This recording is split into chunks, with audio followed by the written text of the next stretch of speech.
The first recorded disturbance involving what locals later called the Hairy Man didn't come from a hunter, a trapper, or some weekend moonshine philosopher. It came from a preacher and his mule team on the east side of Bayou Bartholomew sometime around 1911. The Reverend W.T. Collier was hauling a wagon full of hymnals and canned peaches to a revival at Poplar Bluff when the trouble started. He was a hard-shell Baptist, the kind who could preach 3 hours on Leviticus without cracking a smile, and he kept a clean conscience and a careful ledger.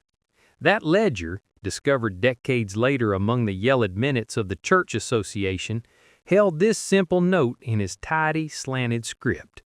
Encountered resistance on the Bartholomew Road near the ford at Reeps Crossing. Mules disturbed. A presence made itself known.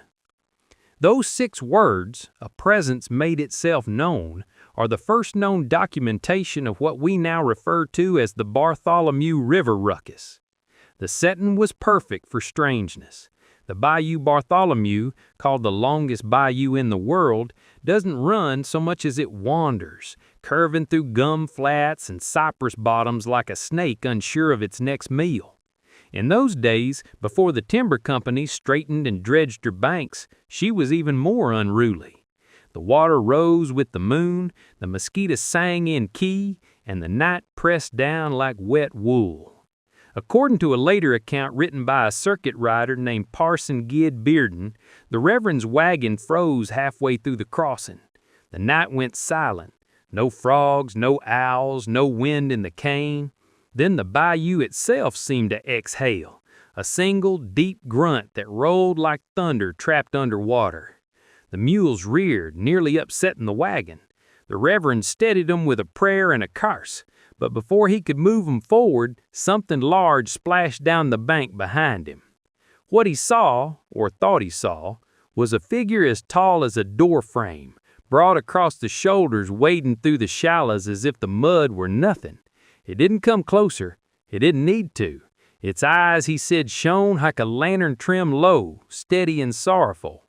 He drove the mules until their hooves hit dry ground, then never crossed that ford again. For years afterward, the place was known locally as the Haunt at Reeps Crossing. Timber haulers would hurry through after dusk, whistling hymns. A Crossett Lumber Company foreman in the 1920s claimed that 2 of his men deserted rather than camped near the spot. He said their tents were rattled by unseen hands, and they heard a steady breathing that wasn't the wind. By the 1930s, the story had grown a new name, the Bartholomew Ruckus, and became a kind of frontier test of bravery. Teenagers dared each other to drive the rutted road at midnight and kill their headlights at the ford.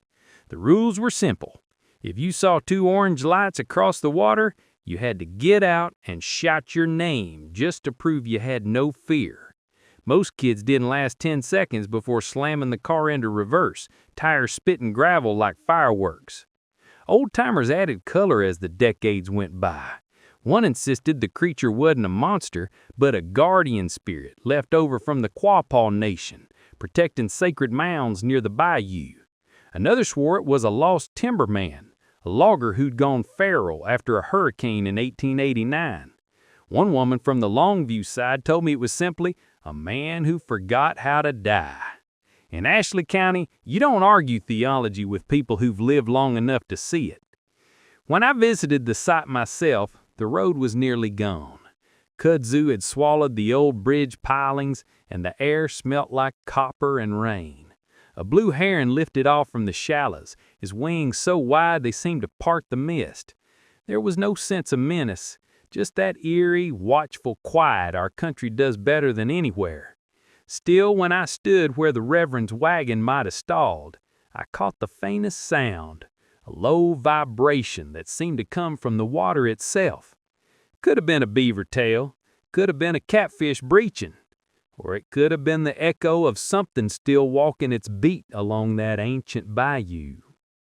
The ruckus has had its skeptics. A Crossett game warden in the 1960s chalked it up to feral hogs and fertile imaginations. A U.S. Geological Survey team blamed seismic gas belches rising through the mud after heavy rain. Yet every generation rediscovers the story like a family heirloom, too strange to display, too important to throw away. In 1984, a pair of teenagers from Hamburg swore they saw a shape rise from the bayou under a full moon. They described it as like a man but covered in moss. The sheriff's office wrote it up as trespassing by unidentified wildlife.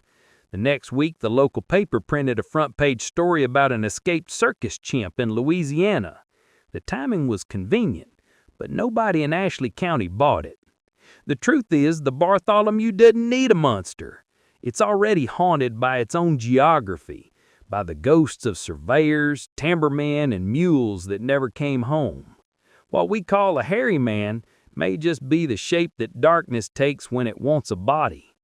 The ruckus is our reminder that the wild still breathes just beyond the ditch line, and that sometimes the oldest stories just need a listener to start walking again.